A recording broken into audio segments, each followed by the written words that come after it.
नर्मदा। कहते हैं दुनिया में कोई दूसरी नदी नहीं जिसकी परिक्रमा को परंपरा बनाकर पुण्य से जोड़ा गया हो। लेकिन ये नदी सिर्फ पाप पुण्य का फैसला नहीं करती, लोगों को अपने मोहपाश में बांध लेती है। दुनिया के नक्शे पर नदियां और भी हैं, लेकिन सौंदर्य की नदी सिर्फ एक है और वो है नर्मदा।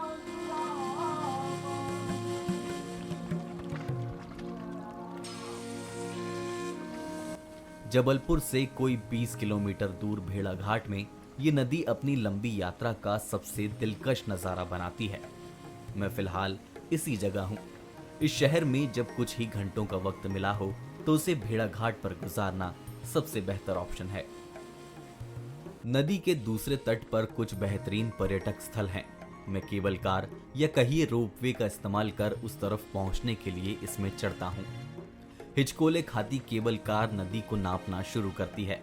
कुछ फुट की ऊंचाई से गुजरती इस केबल कार से संगमरमरी चट्टानें नुमायां होती हैं।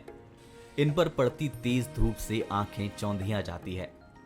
नर्मदा यहाँ रफ्तार से चलती है, बहती है, गिरती है। चट्टानों से गिरती ये नदी बेहिसाब शोर करती है। मैं इस शोर को कई फीट ऊपर केबल कार में भी सुन सकता हूं।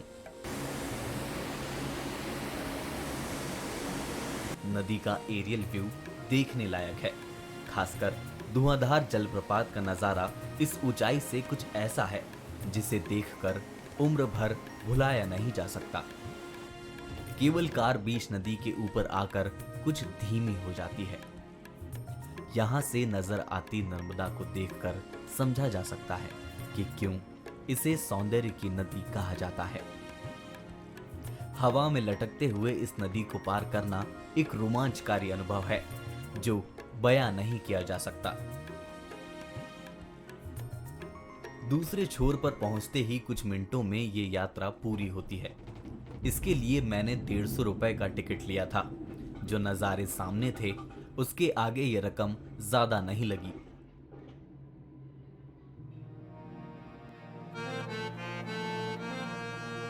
यहां मैं केबल कार से नीचे उतर आया हूं। वक्त कम है और मैं इस जगह से अनजान। नदी के इस छोर पर कुछ टूरिस्ट पॉइंट्स हैं जहां मैं जाना चाहता हूं। ऐसे में ये ओपन टैक्सी एक अच्छा ऑप्शन है। आसपास के अहम नज़ारे देखने के लिए मुझे 550 रुपए चुकाने होंगे।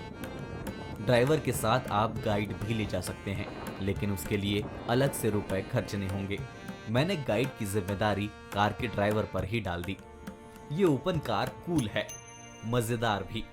इसमें बैठे हुए मैं अपने चारों तरफ की खूबसूरती निहार सकता हूँ।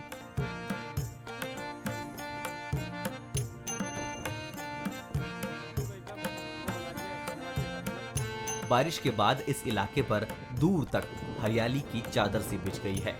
नदी के किनारे बने इस ट्रैक पर मैं आगे बढ़ते जा रहा हूँ। एक तय दूरी के बाद इस ट्रैक से नीचे उतरना है।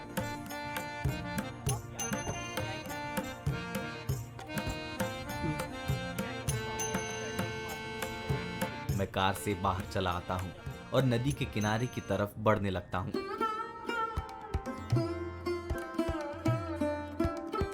यहाँ पूरब से आती हुई नर्मदा नजर आती है।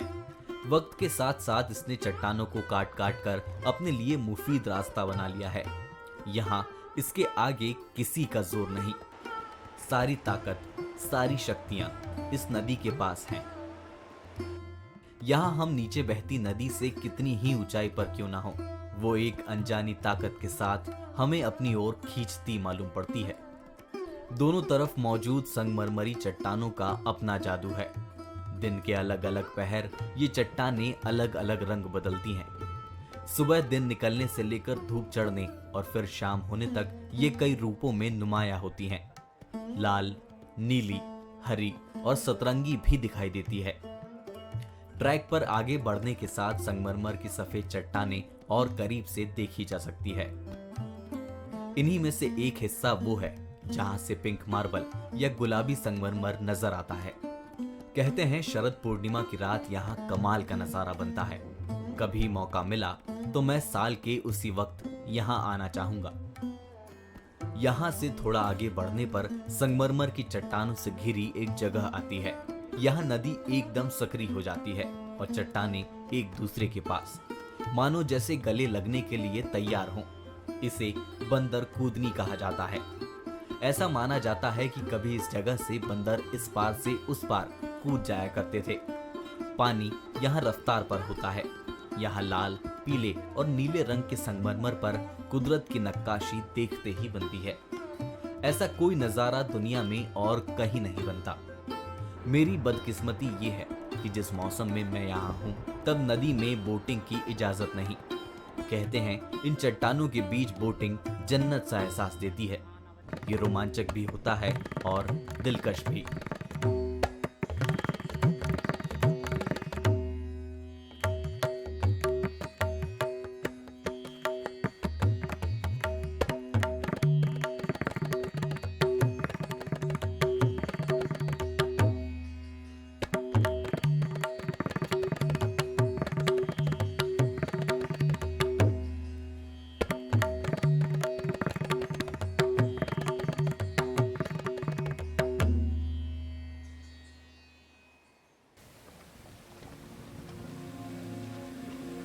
भेड़ाघाट का सबसे अहम हिस्सा है धुआंधार जलप्रपात। ये जबलपुर ही नहीं बल्कि पूरे देश का एक अहम पर्यटन स्थल है। 10 मीटर की ऊंचाई से गिरने वाला ये झरना अपने आप में बेहद अलहदा है। ये संगमरमर की चट्टानों से निकलता है। ये जब बड़ी धारा के साथ गिरता है तो पानी के गिरने की आवाज काफी दूर तक सुनाई देती है।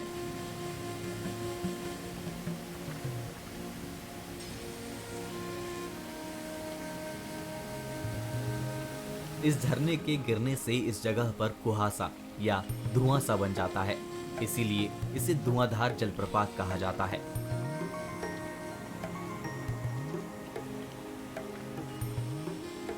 सुंदरता के लिहाज से धुआंधार जलप्रपात एक कमाल की जगह है। यहाँ पूरे साल बड़ी तादाद में पर्यटक आते हैं। ये जगह अपने दोस्तों और फैमिली के साथ पिकनिक मनाने के लिए परफेक्ट है। इसके सामने काफी खुली जगह है। लोग यहाँ आराम से बैठकर चाय नाश्ते का लुत्फ उठा सकते हैं। भेड़ाघाट में धुआंधार जलप्रपात से सरस्वती घाट तक करीब 2.5 से 3 किलोमीटर की लंबाई में नर्मदा नदी संगमरमर की चट्टानों के बीच से बहती है। ऐसा नजारा और संगमरमरी सुंदरता कहीं और देखने को नहीं मिलती।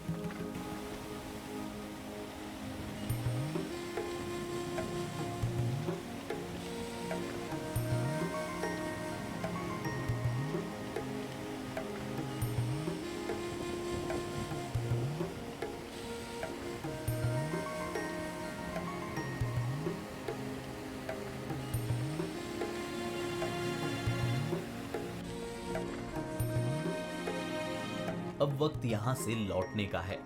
इस दुनिया में जन्मी हर सभ्यता नदियों के साथ बढ़ी है। इस लिहाज से हम सभी नदियों की संतान हैं। हम कहीं भी जा बसे हों, पहाड़ों पर, जंगलों में या मुश्किल हालात वाले रेगिस्तानों में, लेकिन बहती नदी को देखकर हमें एक ऊर्जा सी मिलती है, जैसे हम इससे पहले से वाकिफ हों।